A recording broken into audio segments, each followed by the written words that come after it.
Hello and welcome back to another episode of Fully Booked, the Hidden Gems Author Podcast, in which Craig Touch and myself normally explore the crazy world of self-publishing that we are in. But actually, we're expanding that a little today. We have two very special guests who are really excited to have on board.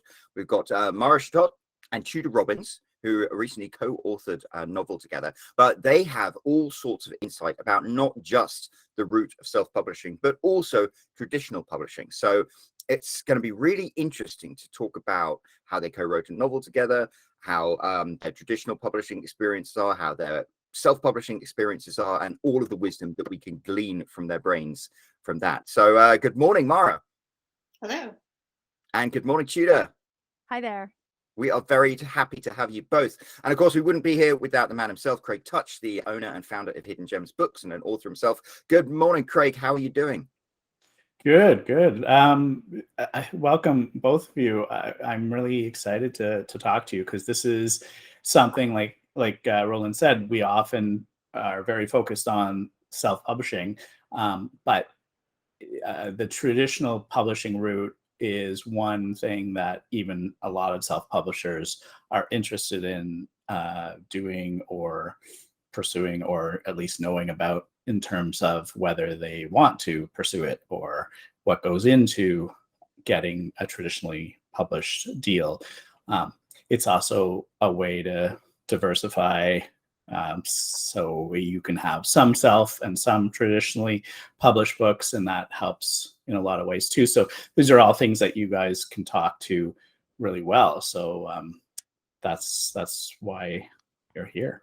So let's jump right in. So how did this all, first of all, let's say, how did you two get together to become writing partners and figure out, you had the same sort of idea? What did you write together and how did that all work? Do you want to take that, Mara, or should I? I can start with the beginning anyway. I think the thing that brought us together was we happened to be self-publishing in the same genre. We were both at the same time self-publishing and around in the world of horse books. So there, at the time anyway, around 2015, I believe it was, there weren't as many in that genre, so it was easier to find each other, the authors that were in that genre writing at the same time. And it happened to be that genre was proliferated mainly by self-published authors. So then it was easier to reach out to each other and start kind of forming little groups of people who talked about the genre and how we were doing our books, and kind of creating a little writers group to mostly, actually, that was inspired by Tudor. Tudor put that together. So it kind of just came to be that we had sort of similar ideas and similar themes in our books. And about, what was that? It was 2 years ago. We just started writing a book together with established characters that we had in previous books. So it was sort of just a fun side project that we did over the course of about a half a year. She'd write a chapter, I'd write a chapter, and then we published it bits at a time on Patreon, and eventually published the book ourselves on Amazon using the Patreon funds that we had collected, which is a fun project. So that's kind of our story. Now, you mentioned that you use pre-existing characters. So those pre-existing characters from both your catalogs of books? Mm-hmm. Yes. Right. Interesting. Yeah. It's like a cinematic universe. That's right. And I think really that is a good segue into talking about this, because that could only have happened in self-publishing world, in that it was a double experiment. I think we're both interested in finding out how we could use Patreon, and we were both interested in finding out if we could write a book together, and there was no one to tell us we couldn't. So, and then, yeah, like Mara said, it was super nice to come to the end of the project and realize that all the money that we needed to launch the book was just sitting there in the Patreon fund. So it didn't really cost us anything. That's wonderful. Yeah, it's a good point, because if you were to say, Disney owns everything now, but for instance, they don't own DC, right? But they own Marvel. So you wouldn't see a movie where the Marvel characters and the DC characters come together and interact, because they're just owned by different entities. And if you guys were traditionally published and wanted to do that, you'd probably have some of the same issues where, you know, the one publisher is like, oh, you can't put your characters in some other publisher's book. You know, I don't know. I imagine that would be one objection they would have. But as a self-publisher, you can do whatever you want, right? So right. And I also think it would just be really hard. Like, it's hard enough to get your own book deal, to convince an agent or an editor to, I mean, maybe if it was two huge names who wanted to do this kind of project together, but to convince them to kind of go out on a limb on a weird thing that was an experiment would be nearly impossible.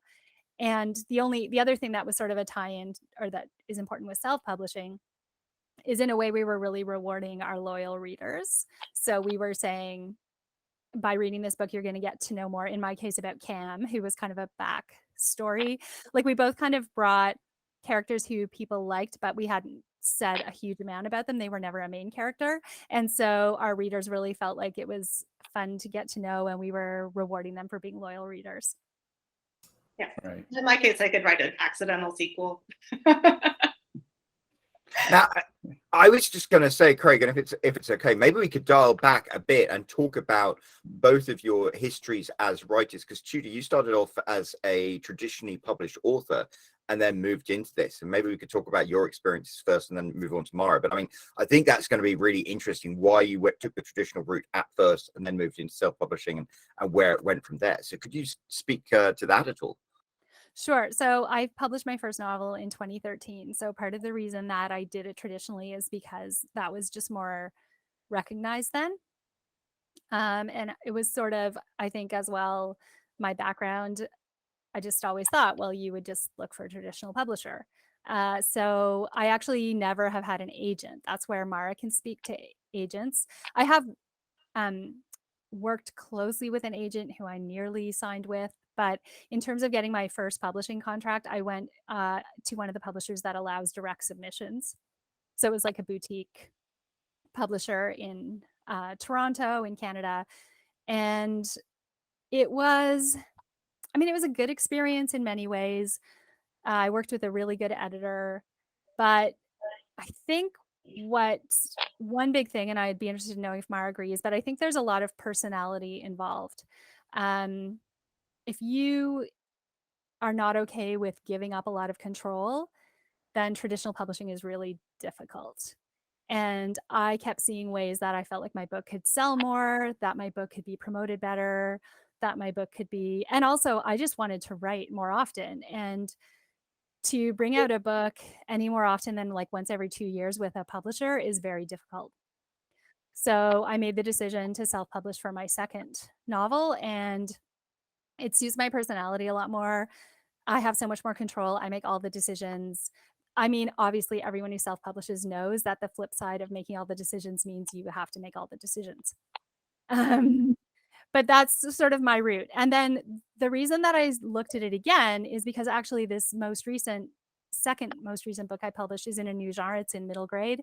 And Mara actually was a reader of the manuscript for me. And she said, publishers tend to do a good job with middle grade.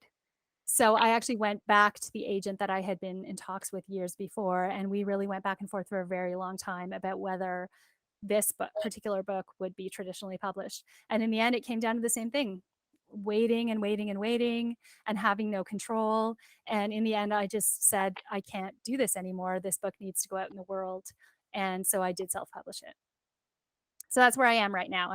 I'm fully in the self-publishing world, reading all your emails that I get from Hidden Gems all the time and from everyone else, trying to keep up with the latest things. And like just this morning, I saw the thing about getting your books translated. And again, these would all be my decisions. These would all be the things that I would have to do. And that's where I am right now. That is fascinating. Mara, could you tell us your history? So yeah, my history is the opposite, and a little more complicated. Yeah. So my history starts off with writing short stories mostly. I've published several short stories and magazines and anthologies, things like that. I had written a couple books that I shopped around to agents, and we're talking like decade ago. And those always sort of wound up in black holes, which I think most writers can attest to. That happens to a good portion of books that get shopped out to agents. And I kind of realized at the time that the books I were writing just weren't marketable for the traditional publishing arena. So those are the horse books, the young adult horse books that I was writing. And I kind of decided, like, okay, after I had looked through all the things that were on offer in that genre and realized 95% of them were self-published, I decided to self-publish this, which worked great. I think they were quite successful, but after a while, I think I just sort of got tired of writing in that genre. I just needed to do something else for a while. And at that point, I think I was struck by not knowing what to do, because I was so honed in on how to market and write my books for that audience that I wasn't quite sure how to break out of that mold without going the traditional publishing path. And so the mold that I found myself in, that I was most interested in writing, was these contemporary fantasy books about, you know, witches and whatnot that I was just kind of interested in. And that tends to be more of a traditional publishing playground. So what I wound up doing was accidentally, again, finding myself in this Pitch Wars mentorship a couple years ago, before they closed their doors. They're done now, and wound up with my agent that way. And we are currently working on a couple of books together that are in that contemporary fantasy realm, which is really fun and fascinating. And I think I wound up going that route because the self-publishing, as immediate and gratifying as that is, wound up being a little too fast for me. I can't write fast. I'm not a fast writer. And I think I would only be putting out one book a year regardless. And that doesn't tend to be the best strategy as a self-published author. It's far more of a traditional author sort of strategy. So I feel more comfortable having the agent and going at a more slow pace, which is exactly what traditional publishing is set up to do. It is glacially slow. Yeah, that is definitely one of the biggest complaints that authors have, is, you know, the dealing with someone who, or, you know, the publisher who, they move at this snail's pace and they just want to get their stuff out. And also a lot of things that Tudor mentioned is the loss of control and the idea that they don't do the kind of promotion and marketing all the time that you think they should do and you want to do. And a lot of times that's not even within your control, even though, you know, I would think that as a traditional publisher, if the author's like, listen, I'm going to go do the marketing for my book on my own, I'd be like, sure, you know, you can pay for it then, you know. But a lot of people say that, you know, they're more restricted by that. And I think that's opening up a little bit now, you know, Amazon allowing anyone to sort of advertise books that are traditionally published, but you still need probably the traditional publisher to sign off on it as well, right? So I think that kind of thing is one of the things that holds people back. And the fact, of course, the monetary idea that as a self-publisher, you're getting so much more of the pie. You don't have to pay your you with the trad publishing, you're getting a very, very small percentage. And then if you have an agent, you got to pay them, and if, you know, all that stuff, right? So yeah, there's all those things, I think, that keep people away. Yet so many authors still kind of feel like there's this feeling I get from a lot of people that even though they know they're authors because they self-published, they feel like more of an author when they're traditionally published, right? And you know, I don't know if that's a feeling we should have as self-published authors, but it is something that a lot of people can't shake. And then so they go after the trad publish, even if it's just for a book or two, just so they can say that they have that. Or for those people that say, oh, you're an author, you know, who you publish with, and you're self-published. Oh, you're self-published. At least then you could say, no, I've got real published books. Yeah, it's so funny that conceit, because I know when I introduce myself to people, I'm like, oh, I'm an author and I'm self-published, and it's exactly that dismissive, like, oh, you're self-published, and it's like, well, I've sold 67,000 copies of my book, so you know, yeah, and it's this thing, people I think to the general public, people don't understand that you can be extremely successful, probably more successful in certain genres as a self-published author than through traditional publishing. Exactly. It's a smart idea for a lot of authors. You make a lot more money self-publishing, but there's that perception out in the world that it's less than, right? So I think it's great that you guys are doing both. Right. And I think Mara could probably maybe speak to this more now. Because it's even changed a lot since 2013, but with the advance that I got,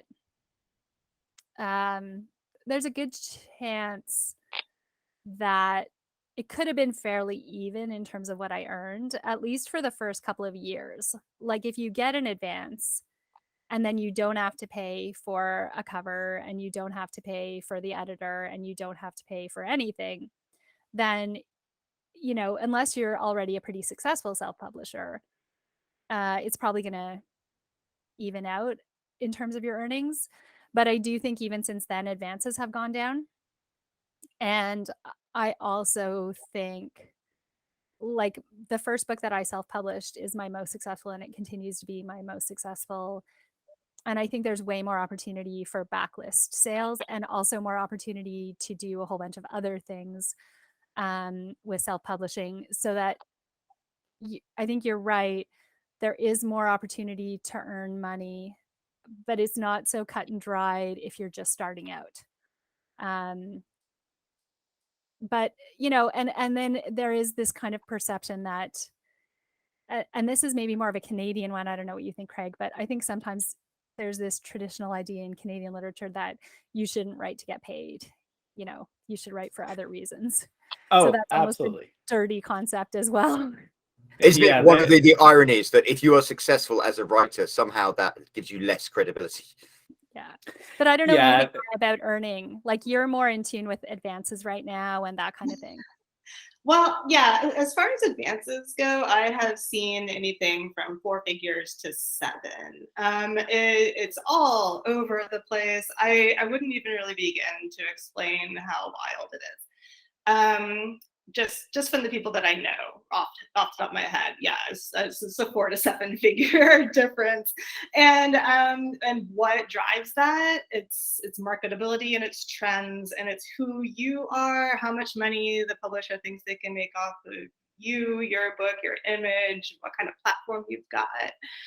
All sorts of things go into those decisions that I am not beholden to as just a little author and not a member of these acquisitions boards. But it's just a kind of a wild difference. And then, of course, one way that once you get that advance, it does come down to, like, how often are you going to get paid chunks of that advance? A lot of times it's 4 or 5 times now. It used to be 3. So they would run out those advances in 3 big chunks, and you live fairly comfortably. And now it's not exactly like they try to give you smaller chunks as you go through. That then, you have to give a cut to your agency, then, you pay taxes and all these great things, and then you eventually get your money. And then hopefully you'll earn out and then you'll get royalties. But, even that, you don't know if that's going to happen. So yeah, the money end can be very tricky. But as far as the disadvantages and advantages of the whole thing, it's really just what works for you, I guess you could say, because the learning curve for self-publishing is steep.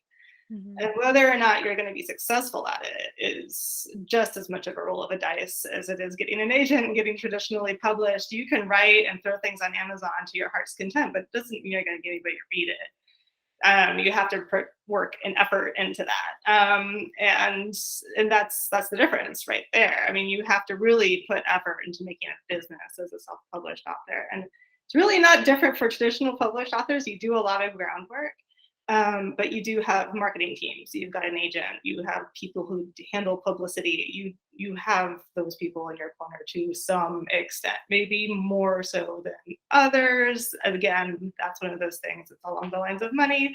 How much money are you bringing into your publishing house? And they will reward you if you are one of those people who do fairly well. So it's, I wish there were cut and dry answers to all of it, but it tends to be rather muddy. Yeah, Right. your mileage may vary, right?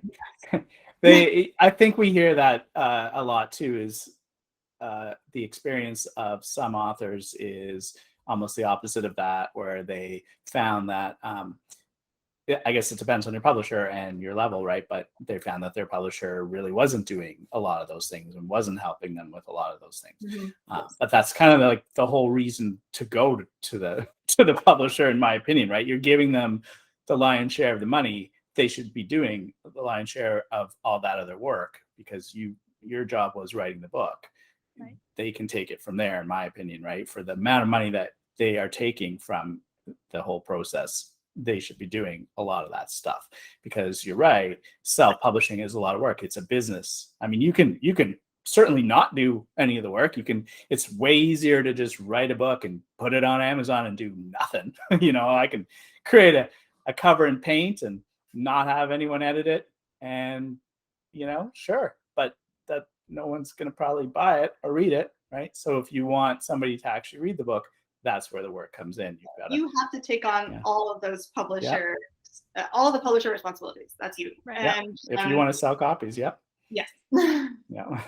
So I think you have to be realistic about the strength. So, like, the reason that I would have considered publishing my middle grade book with a traditional publisher is because they still, now I would say it's changing, but they can sell print books, right? And they can sell print books because of the way the system has been built up over the years. And there's a whole lot built into that a lot of people don't know about or think about. And it's the whole sets of agreements and sets of sometimes spoken and sometimes unspoken ways that publishers and bookstores work together.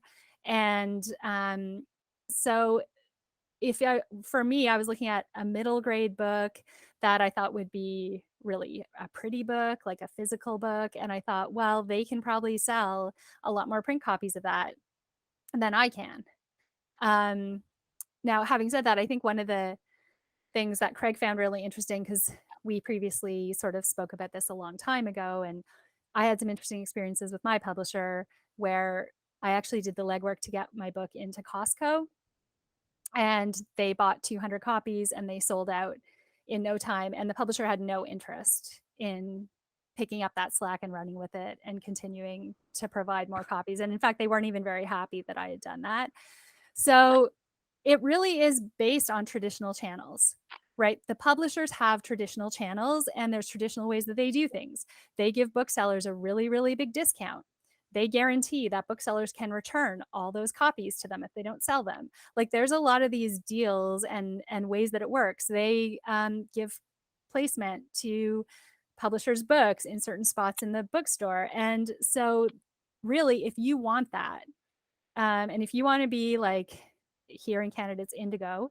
If you want someone to walk in at some point to Indigo and see your book on an end cap, and if you really are going to need to pursue traditional publishing as of now. So I think you kind of need to think about the kind of book that you're trying to sell and what your goals are. But I would say ebooks, self-publishers do it better. Audiobooks, I think audiobooks are still shaking out, still trying to figure out what audiobooks are going to be, but I think there's kind of equal opportunities. And then even now, like, I just got my first ever dust jacketed case laminate from Ingram, and it is the most gorgeous book I've ever seen, and it's way prettier than a lot of traditional publishing books. So I was able to do that all by myself, and that's a new thing. So I don't know where that's going to go, but I think you need to think about not only your personality and how much control you like, but your goals for your book to decide where you want it to be published. Yeah, I'm glad you brought that up, because I totally forgot about that story that you told me. And I don't want to get the details wrong, but it just annoys me, because it's like you're traditionally published, your publisher's not really doing much for you. You take the initiative to go to Costco yourself. You sell them on the idea of, and I can't imagine that's easy. I'm sure that lots of people go to Costco and be like, hey, I have this thing. And they're like, yeah, okay, great. But you actually convinced them to take 200 copies of your book, and they put them out and they all sold off. And then your publisher's like, yeah, that's not, you shouldn't have done that. It's like, what do you mean? Isn't our goal here to sell books? And I'm doing your job and you're not happy with that? Like, oh, that annoys me. But I still think good on you for taking that initiative and doing that and proving out to yourself that your book sells, even if your publisher's not doing what they're supposed to be doing. Right. But I think that also speaks to my personality, because I could do the same thing with a self-published book, I think. I think if I had taken them in my books and they look as good as they do, it's one of those things where Costco doesn't really care who published a book. And I think that's part of the reason. It's because there is no established relationship there. So I think you just have to be realistic. You can't expect a publisher to be something they aren't. And you can't expect an agent to be something they aren't. And that's what they are. And I think you just have to go into it with your eyes open and know what they are. And unfortunately, there is no situation where one form of publishing is going to give you the best access to ebooks, the best access to print books, the best. There isn't that. There's an either or. And I think with developments, who knows where self-publishing is going? It keeps changing all the time, and we keep getting better access to more and more things. But still, I think you would agree with me here, Mara. If you want one of those, if you want beautiful print books out in bookstores, they're good at that. And they have warehouses and they have trucks and they have all of that stuff. They are. They have those resources. So if you do want that beautiful hardback that is designed by the very best artists that they have, on staff or available, with the beautiful dust jacket and everything, then yes, that definitely is the path that you want.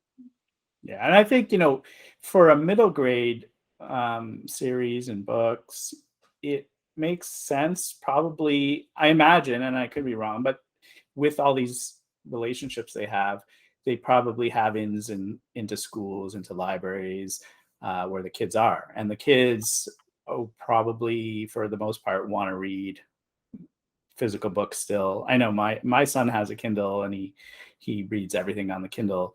My daughter, who loves horses, and if I can get her into the reading to the level that he is, I would be showing her your books. But she's more into a physical book, right? So she would love the pretty covers of your middle grade books, and she would discover them in the libraries, or if we gave it to her, or buy it on Amazon or whatever. But I think if they have, like you're saying, in your case for a middle grade book, it might make more sense if they have those relationships and they can push it into the places where the kids are, because middle grade kids aren't buying their own books for the most part, right? So self-publishing probably isn't going to reach them to the level that traditionally published books are. Book boxes are also quite huge right now because of that obsession with the print tangible, especially when it comes to young adult and middle grade books. Because not only are they giving you the print book and all these little knickknacks, but they're also giving you a very special print book. It's different. It's got a different cover. It's got beautiful, gold edges. It's stunning to look at, and that's what publishers are very good at. Right. And the other thing that publishers can do a lot more easily than we can, I would love to translate my books, but it's so expensive. And then even then, how do I know if the German translator is doing a good job? And even audiobooks as well. Like I say, I think it's getting better and easier, but still those are an investment, and publishers have more of that money, but you still do lose the control and you do get a lot less of the returns. But the other thing I think that we really need to mention, kind of the elephant in the room, is that we're keep saying choice or think about or decide, but it's not exactly a choice. It really isn't a choice. I mean, it's kind of like saying you need to choose whether to play basketball in the Olympics or in the NBA. I mean, you don't get to decide, right? And I think that's part of the reason a lot of people do want to get a traditional publishing contract. It is about, I mean, I don't know if you think this is right, Mara, but I feel like it's comparable. About as many people will make it to the Olympics as will get a traditional publishing contract. It's pretty hard. It's a really small percentage. It's really hard to even get an agent. you The know, choice and then once, the choice that you have is whether or not you choose to query an agent. That is right. the choice. Whether or not you get the agent is, again, it's up to so many factors that I can't list them all here. It's just, there's so much that goes into whether or not one person gets an agent versus another person who might be sitting right next to you. And maybe even that person next to you is a better writer objectively, and you are not, but you get the agent. It depends on so many factors. And then once you get that agent, it's not an immediate open door to a publishing house like, oh, here's your book contract. That's not how it works at all. So once you get your agent, then you have to make sure your book is perfect, and then you take it out to a few editors at these major publishing houses, a few imprints, and you see how it does. And if it does great, good. You still may or may not have a book deal, but it did fairly well. People were interested, so you go back and you do some changes and you throw it back out there for a second round, maybe. And months can go by, years. Sometimes people don't have book deals after 4 or 5 books. Some people just go right in and they get their book deal after a week. It is wildly different for everybody, and there's no choice there. Your only choice is whether or not you queried it. Right. Exactly. Yeah. So whether you're going to try in the first place is your choice. That's your first choice at least. And it's obviously that, you know, at that point, even if they take you, then that still has to get sold to a publisher, right? And obviously there's this path, as Tudor said, where you can go directly to the publisher, but that's even more limited. So going through an agent is the more common path. And then there are things that the agent's going to do for you, right? So I imagine, you know, you were talking about the various things, but one of the things would be your advance, right? Your agent probably can, ideally, they would maybe get you a better advance than what you might have been offered if you didn't have an agent. They might be able to get you better terms. I've heard of authors that were able to negotiate only selling some of the rights. So maybe you're only selling them the paperback rights, but you retain the ebook rights, or you retain the audiobook rights, or you retain the translation rights. So that way you still maintain some control, but sell off the parts that you know that they can do better at. Is that fair to say? Or Yeah, to a degree, sure. It's the agent's job is to represent the author and get as much money for the author as possible. Because, well, I mean, whatever happens with the author and their advance, the agent does just as well. So it benefits the agent to get as much money, as many rights as they can to benefit the author's position. So they will look at contracts and determine what would be beneficial for the author. And they'll strike language out, and then they'll yell at each other a lot. There's a lot of conversation. And then they kind of will bring it back to me like, well, they say this is their final offer. Are you okay with that? And I'll be like, yeah, let's just go with this. And, you know, again, like their offer might be wildly different to somebody else. Like they may think that, yeah, we can lowball this person even more because this agent's just, we can roll right over them. So nothing is really for sure. But yeah, the agent is definitely there to stick up for the rights of the author. And if anybody's going into a deal with a publishing house that they don't have an agent, I would recommend that they get one immediately, because these book contracts are long and complicated, and it's beneficial to have somebody who knows what they are doing to look at them before you sign anything. Yeah. So if someone wants to know, like, how, like we're here saying diversify or whatever, if someone wants to know how, I would say first, like in terms of choices and decisions, you maybe need to have a project that you think is suitable for traditional publishing, and you're prepared to deal with all the downsides for the possible upsides. And say you've made that decision, then you can decide whether you want to try to go get an agent or whether you want to go direct to a publisher who doesn't require an agent. Now, you can find them. Basically, you Google, most writers associations in different countries will have lists, but you should know, like, those are usually smaller publishers. So if you want a big 5 publisher, you have to have an agent. Like, you have to. That's just it. Like, forget it. You're not random housing it or whatever without an agent. But like if you want to go to Dundurn Press in Canada, or I was Red Deer Press, or there's probably like 20-ish in Canada, smaller publishers. And it's not like they're smaller, you're probably going to get less of an advance. But like Red Deer's big thing, the press that I was published with, their big thing was getting awards. So they had a ton of Governor General Awards nominations. Like that was their thing. So it's not that it's going to be lower quality necessarily, but it's going to be a different experience than. So that's your first decision. Do you want to go direct to publishers? And 100% if you do that, if you do get a contract offer, you should probably get a lawyer to look at the contract. Like you don't necessarily have to get an agent, because an agent will take 15%. Usually it's 15% of everything forever. And if you don't want to do that, then you don't have to. But again, it's almost a bit like the self-publishing way, where now you're not signing it over to someone else, but you still have to do everything yourself. So you would have to find a lawyer. You would have to pay that lawyer. The other way to do it is to get an agent. And Mara has an agent, and getting an agent is really hard.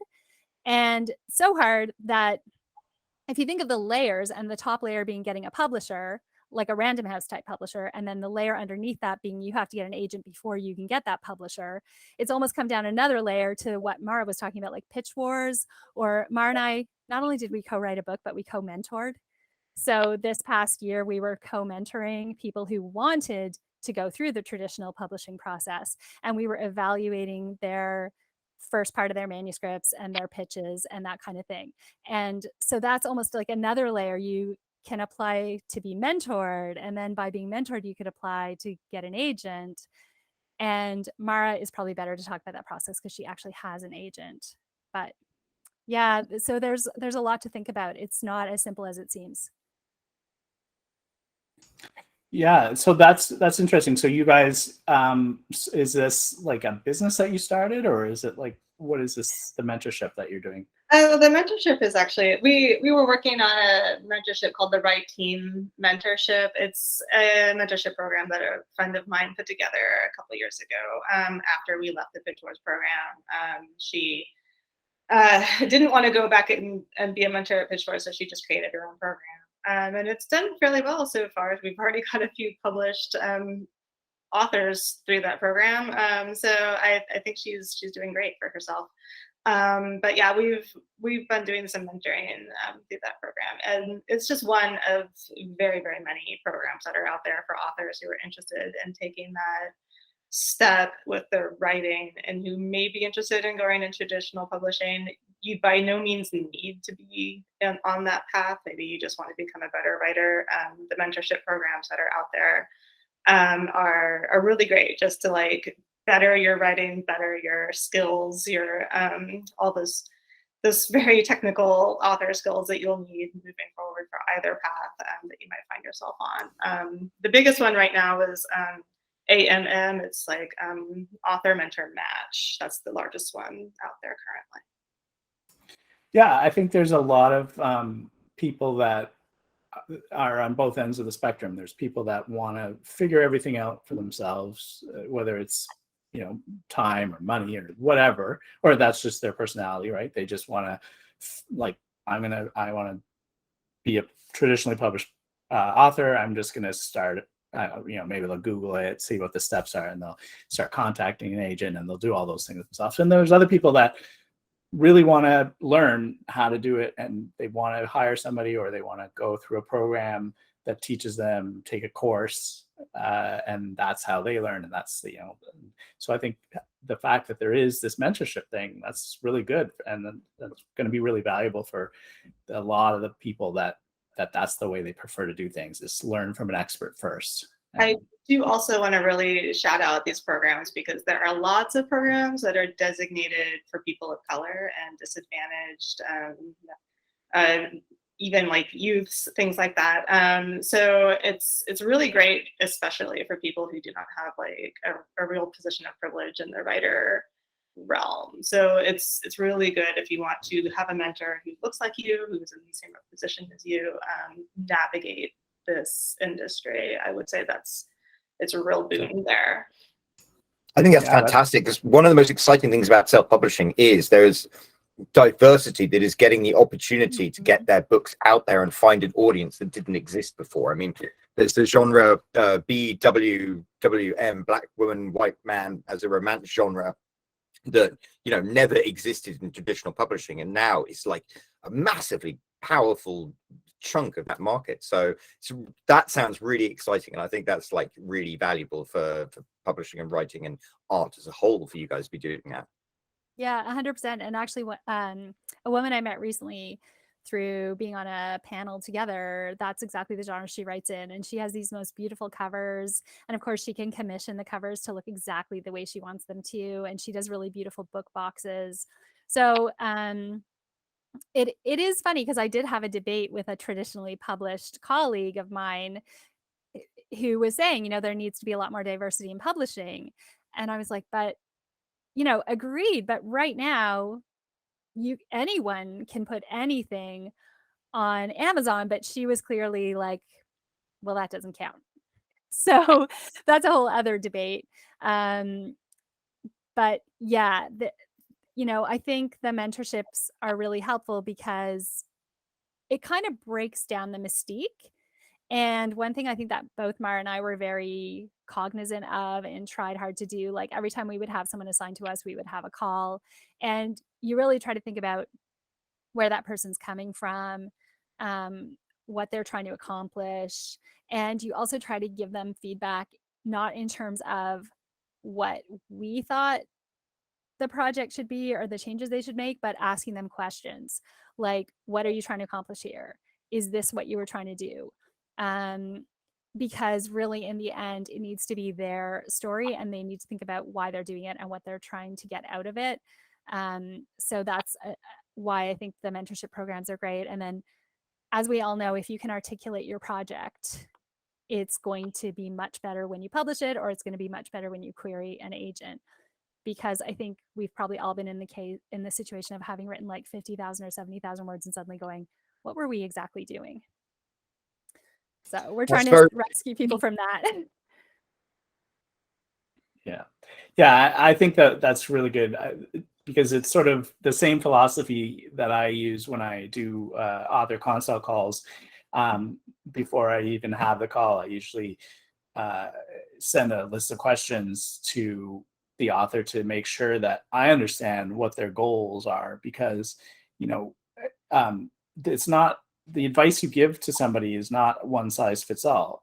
Everybody's goals are different. Some people want to publish just because they have a story to tell. They don't care about the money. They don't care about, you know, they don't want to really spend the time or money or whatever for marketing it. They just want to publish something. And so that's a different, and that's perfectly valid.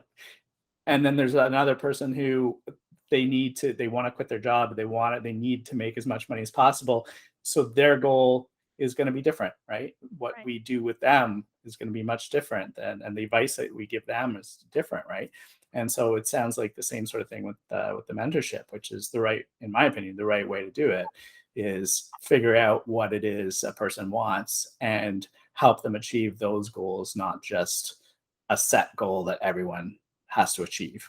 And that's one of the reasons why it's great to have the diversity, right? Because these programs that are specifically for certain types of people, certain races, certain whatever, their goals are going to be different, and their experiences are going to be different, and their challenges are going to be different. And so if you gear your mentorship to that, that's even better. I love that.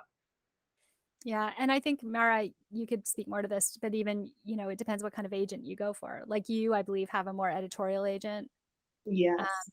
Sure. There are many different types of agents, and well, many different types, by which I mean that there are different types of agents with different types of experience, and who have different types of ways about going about their job. My agent herself is extremely editorial. She was an editor at the big 5 publishing houses in a previous life. And so I always expect to get a very lengthy editing letter from her whenever I give her anything. And I feel that greatly benefits me as a writer who needs that, like, you can't do that. Like think about things before you write a little bit more. Like, I just need like a heavy hand to like guide me through my own writing process sometimes, as opposed to other agents who are like, yeah, totally, maybe we should just change this whole concept here. Think about that for a while. Which is, how other agents might approach an author's work. So it really depends on how you want to be managed. Yeah, that's true too. There's different types of people that need different types of management. I completely agree with that. So if you were to, I guess, give us sort of like the high level steps of what you have to go through, obviously, querying an agent is the first step. What are some of the things that somebody who is looking to do the traditionally published route, what are some of the steps they're going to have to expect to go through, besides, once they actually do make that first decision to try to do it and then query the agent, and then presumably, let's say they get accepted, what would come next for them? And what do they query their agent with? So generally speaking, if you're going to make the decision, say, yes, I want to go the traditional route, I've seen the things that go on in self-pub and I'm not interested, definitely traditional for me. The first thing you would want to do is to really go over what it is you've written. Make sure it is just flawless as you can make it, and have other people read it, people you trust with it. Really make sure that it fits some sort of, make sure that it at least looks a little bit marketable. It doesn't have to be marketable. It doesn't have to be like fitting all the trends. So I wouldn't say chase trends at all. I wouldn't say chase the market, because that's impossible. Write what you really want to write, and then make sure it looks good. It fits what is out there and has been published, which means you have to be reading within your genre like a lot. You can't run out there and write a book and not have read really widely within any genre, because it might mean that your book itself might be great, but it's so wildly off genre that no one will buy it. So read everything, write something to the best of your ability, and have others read it. And then take their edits to heart. You don't have to change everything that they say to change, but be open to it. And then you have to start thinking about how it is you're going to hook that agent, because that is kind of an art form by itself. There's a lot of stuff online about that. You have to learn how to write a query letter. You have to learn how to write a synopsis, and you have to do it well. It's something that you really have to think about and put yourself towards, which is another one of those things where you do the best of your ability, you have other people read it. And if they have questions about it, like, what does any of this mean? You have to then be willing to go back and edit that letter until it makes sense. And, and that can be very difficult. So getting the query letter, writing the synopsis, doing that to the best of your ability. And then you have to go out there and find an agent who would be willing to represent your work. Not just any agent will take just any book. They have to be very interested in the concept. So my agent herself loves witches. I have a book about witches. It worked perfectly. But I can't just say, like, I have a witch book and send it off to some person who doesn't represent that genre, has no interest whatsoever in witches, and represents sports novels. That's not going to work at all. So you have to be very willing to go through all those agency websites, look at all of their wish lists, all of that sort of thing, and really pick the right person to represent your work. Because if you don't do that, it's a waste of your time, and it's a waste of their time, and everybody just gets very flustered on Twitter.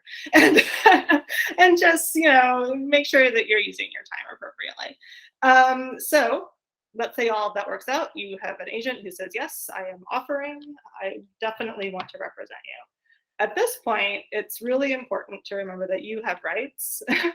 Lots of agents, not lots, I should say, maybe a handful, will say something along the lines of, you need to come with me immediately, and we're going to sign, and we're going to go on sub in 2 split seconds, and we're going to get you a book deal. And that sounds great, but at the same time, it might not be realistic. So you need to remember that you have options. You probably have other agents out there with full manuscripts that you've given them. And you should tell them right off the bat that I have an offer. What do you think? And give them 2 weeks to decide. Always 2 weeks, that's industry standard. And if anybody gets flustered about that, it's industry standard. So you can hold on to your ground about that. And then you wait 2 weeks. And that can be very, very difficult. And then that's when you realize that publishing is mostly waiting. So you just gotta wait it out. And then 2 weeks go by and you have an agent, you sign with that agent, and then you move into edits. And that can take a long time. So then you're editing your novel, and then however many years go by, or maybe a week. Again, it really depends on a lot of factors that have nothing to do with you. And then it goes on sub. So that means that the agent will kind of write out a pitch for your book that has everything to do with your query letter. So that's why you want to make sure that your query letter is perfect, because they're going to base their pitch off of your query. And they're going to send that query and your book to editors that your agent has probably had lunch with multiple times. And the editor may read it instantly and love it and immediately offer you a book deal. And maybe others read it too, and you go to an auction process and everybody starts fighting over it and it's chaotic and you get 7 figures for a book. Or it sits there and nobody reads it and people ghost you and nobody wants to talk about it, and it's just kind of quietly dies on sub. All sorts of things can happen when you're on sub. And then if everything is great, you have a book deal, great, you go into edits again, 2 years will roll by and then your book is on shelves. Or if it doesn't sell, you work on a new book, you do the whole process over again. And that's kind of how it goes. I think that's amazing advice. You just put such a process concisely in something. I think people are going to find that really valuable. I hope so. And the other thing I would say is so in some ways, traditional publishing and self-publishing aren't that different. To be perfectly honest, the process of researching and getting all your ducks in a row for querying agents is a little bit like finding keywords and getting all your ducks in a row and having the right, metadata, and you're kind of doing the same thing. And a lot of times you get out of it what you put into it. So it's still hard work. It's still a lot of the same kind of research. It's just that one, you're doing it with one aim in mind, one you're doing it with the other aim in mind. So that is brilliant. Now, unfortunately, we have run out of time. I think we could probably talk to both of you for a lot longer. But wow, you've given us such a lot of really valuable information. And it's really interesting, Craig. I don't know if you agree to have the traditional publishing angle mixed in there, so we get a bit more context. So, Craig, do you have any more questions or thoughts? I agree. Fantastic advice, and it's great to hear from people that have gone through the process, through both sides of the process, right? Because that allows you to know the pros and the cons of each side and what you're giving up by going one way or the other. But even better, having your cake and eating it too by having both, having some books traditionally and some books non. And a lot of times we talk about going wide, meaning diversifying your books to other bookstores as a self-publisher, but this is another version of going wide, another version of diversification, which is putting some of your books in trad publishing, some of them in self-publishing, some of them here, some of them there, and that gives you a lot more. It makes your whole career more flexible, more resilient to issues and change, I think. So it's definitely something every author should think about and decide, because like we said, it's not one size fits all. Everybody's got different feelings and goals. And so, going through the thought process of this whole thing lets them figure out if it's for them. So thank you guys for laying it out for us. Well, thank you for having this podcast. I think it's really helpful to writers. I like listening to all the other topics. Great. Thank you. Now, before we go, Tudor, very quickly, where can people find your books and more about you? So easiest thing is tudorrobins.com. So it's TUDORROBINS.com. Also, there's that handy Amazon author page, Tudor Robins author page on Amazon. And I love hearing from people. So there's ways to contact me. Feel free. That's awesome. And Mara, same question for you. So yeah, marashatat.com is my website, but I have nothing there right now. So if you want to see my self-published things, it's maradeprecious.com. And usually you'll find me if you Google Tudor. Well, we will pop all of the links and stuff that you share with us down below so people can find you that way as well. And in fact, to those of you out there watching and listening, don't forget to give Mara and Tudor a thumbs up or like. If you haven't already, don't forget to subscribe. Drop a comment down below, ask any questions you have for them. And thank you so much for listening. Mara, Tudor, it's been a real pleasure. We really enjoyed having you. Maybe we'll talk to you again in the future. And until then, everybody, we will be back with another episode of Fully Booked next week. Thank you for listening.